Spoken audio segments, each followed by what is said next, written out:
Scientists branded it a biohazard. Humans saw it as a perfect pet doctor. Zexathara's tentacles writhed in barely contained horror as she watched the surveillance footage for the 100th time.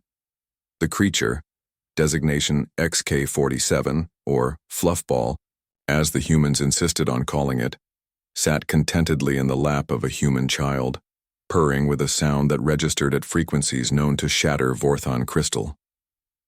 "This is madness," she muttered, her translator struggling with the emotional undertones of her native Vorthon clicking. "Absolute madness." The Galactic Council's emergency session had been called 3 standard cycles ago, when the first reports emerged from the human colony on Kepler 442b. What the humans had discovered there defied every principle of xenobiology that the Council's scientists held sacred. XK-47 was, by all objective measures, a walking apocalypse. Its saliva contained 17 different neurotoxins. Its fur shed microscopic spores that could survive in vacuum for decades. Its waste products were so corrosive they had eaten through 3 layers of military-grade containment flooring. And perhaps most terrifying of all, it reproduced through explosive cellular mitosis. One creature could theoretically become 1,000 in a matter of hours under the right conditions. The initial scientific team, led by the brilliant crystalline researcher Dr. Vexmar, had immediately classified it as a Class 13 biohazard and recommended immediate planetary sterilization. The report, stamped with the highest security clearances, painted a picture of a creature so dangerous that its very existence threatened the stability of the galaxy. Then the humans got involved. Captain Sarah Chen of the human colony ship Determination had been the first to make contact with the creatures. The surveillance footage showed her approaching one of the organisms, a meter-long ball of what appeared to be weaponized fur, with nothing more than basic environmental protection. "Here, kitty," she had said, extending her hand. The creature had responded by nuzzling against her palm and producing that reality-bending purr. Within 6 hours, Captain Chen had 17 of them following her around the temporary research station. Within a week, every human on the planet had adopted at least one. They gave them names like Mr. Whiskers, Princess Fluffington, and Steve. Dr. Zexathara pulled up the latest reports, her secondary hearts beating an irregular rhythm of stress. The humans had not only survived contact with XK-47, they were thriving.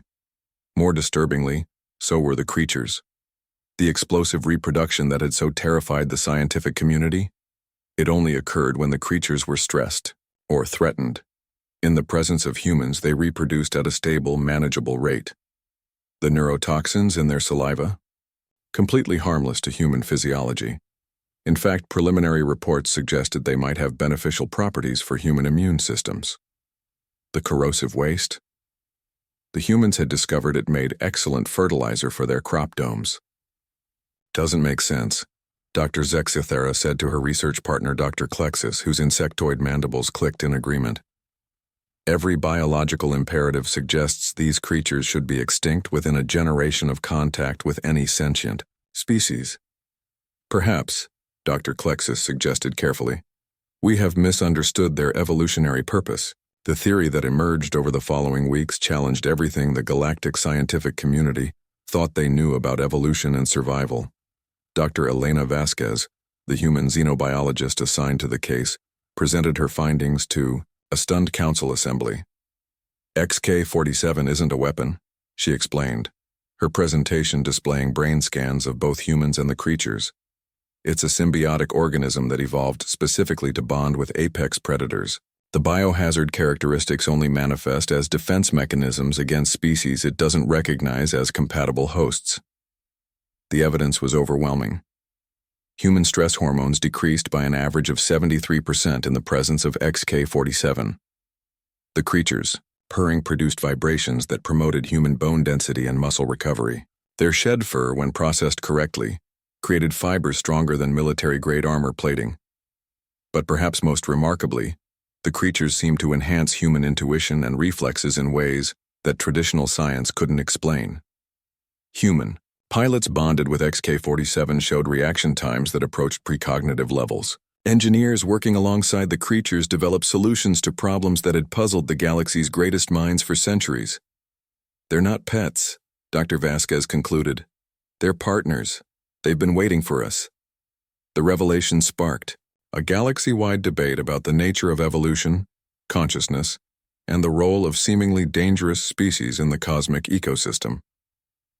The Vorthan Science Collective declared the findings biologically impossible. The crystalline hegemony demanded immediate quarantine procedures. The humans, characteristically, ignored the debate entirely. 6 months after first contact, the colony on Kepler 442b had expanded beyond all projections. The human XK-47 partnerships had revolutionized everything, from agriculture to starship design. The creatures' unique abilities, channeled through their human companions, had led to breakthroughs in faster-than-light communication, zero-point, energy harvesting, and medical techniques that seemed miraculous. Dr. Zexathera found herself facing a choice that went against decades of scientific training. The data was clear. The humans and their pets represented not a threat to galactic civilization, but possibly its greatest hope for advancement. She submitted her final report to the Council with trembling tentacles. Recommend immediate reclassification of XK-47 from Class 13 Biohazard to Beneficial Symbiotic Organism. Further recommend establishment of joint research initiatives with human colonies to study the partnership phenomenon. The Council's response came within hours, unanimous approval with a request for immediate implementation, as Dr. Zexathera prepared to depart for Kepler 442b. She couldn't help but marvel at the humans' extraordinary ability to see potential where others saw only danger. Perhaps, she mused, that was their true superpower. Not their resilience or their ingenuity, but their capacity to find friendship in the most unlikely places. After all, what other species would look at a walking biological weapon and say, "Here, kitty?"